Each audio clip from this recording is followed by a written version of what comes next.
All right, we are back for part two, the first in our series, which I'm calling BPS Bites. So snack size tips and tricks to help you stay compliant with Washington's Clean Buildings Performance Standard. In part one, you will recall we talked about the history of the Clean Buildings Performance Standard. Here in part two, we're going to talk about what actually are the elements of the law, because there's at least three, and I think that makes it confusing. So let's break it down, because again, my goal here is to educate the public on what is the law, how to comply, so we can move towards deep decarbonization. It's better for everyone. So here in part two, let's focus on what exactly is Washington's Clean Buildings Performance Standard. In later episodes, we'll talk about Seattle's Building Emissions Performance Standard, but just focusing on state law for right now. I invite you to go back and watch part one if you haven't yet, on like sort of how do we get here, okay? So our Clean Buildings Performance Standard is, I look at it as three parts, right? So we have our revised Code of Washington, that's our Washington statutes, which is sort of the broad brush part of the legislation, right? That is what we say codified in RCW, or Revised Code of Washington, 1927A, 200 to 260. So that's sort of the kind of overarching legislation. Then we have the Washington Administrative Code sections, or the WACs, which are the more detailed provisions, right? And that's pretty standard or common, I guess, in states to have sort of broad brush regulations, broad brush statutes and more detailed regulations, okay? And that's what we have here. The Revised Code of Washington, and then the Washington Administrative Code, the RCWs and the WACs.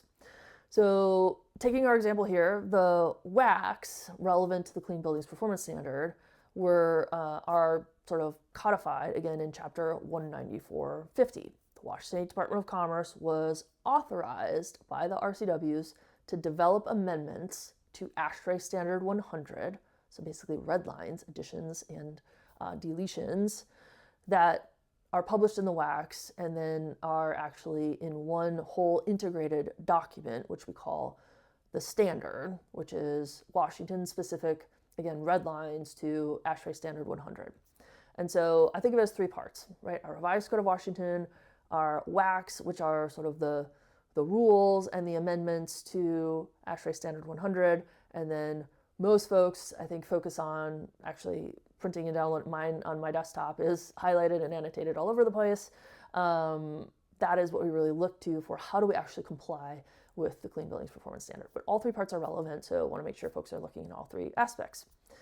So with that in mind, where we are now, what's the current status of things, right? So this is relevant to what are the parts of the statute, because they're being amended at this moment. So Commerce is now in the process. The Washington State Department of Commerce, the administrative agency tasked with this, is in the process of amending the WACs and the standard, because when you amend the WACs, those are basically how the changes you're going to make to the standard. So they kind of go hand in hand through their administrative process. So let's break that down quickly without boring you to tears. So in 2023, the legislature passed what we call a proviso, basically directing the Department of Commerce to convene a work group. This can be pretty common, to analyze the financial investments that would be required of building owners for Tier 1 buildings, that's our largest commercial buildings, 50,000 square feet or larger, to comply with the state building performance standard. And asking that work group also to basically make recommendations to the legislature to assist building owners in attaining compliance.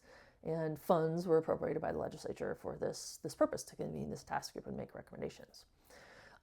So I talked about this in the last video, but then House Bill 1543 was passed during the 2025 legislative session, and that bill was an agency, Department of Commerce, what we call agency request legislation, that was created basically in response to the Clean Buildings Working Group report, the result of that work group, that was commissioned by the legislature. The work group was again charged with sort of analyzing the financial impact of compliance and gathering input on methods and allowances that would make compliance potentially less burdensome for building owners across the state.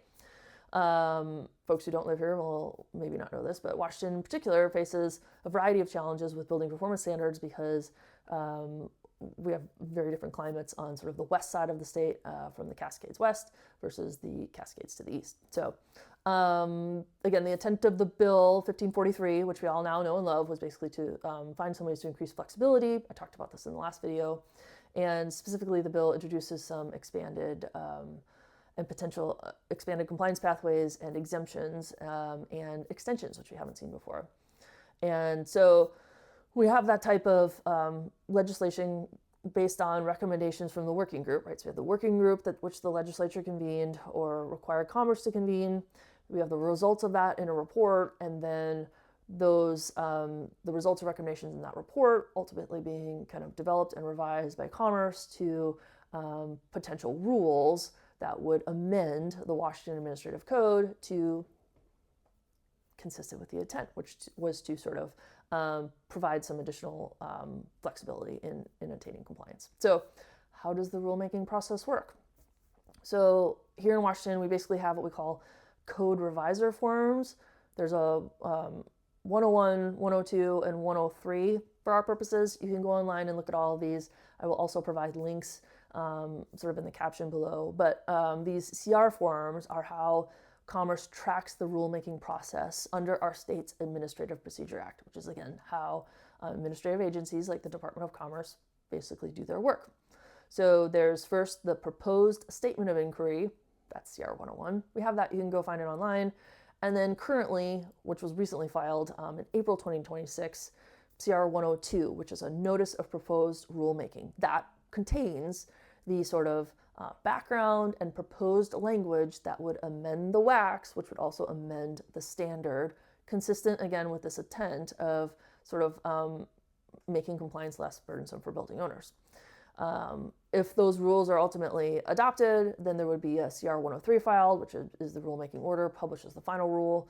That would update the WACs and by default also the standard. So what's important for all of you watching this, and again, it's May 2026, is the next step is public comments are currently open. A public hearing will take place on May 28th. You should participate in it because it's important to participate in the public process. And so hopefully that makes sense. It's also really interesting to review CR 102, again, which I'll link, because that is the basis for and the proposed rules, which would amend sort of the technical details of compliance with the state building performance standard through the WACs and then ultimately updating the standard. So Commerce has also hosted a lot of webinars and provided a bunch of resources, so I invite folks to check that out. And that's part two.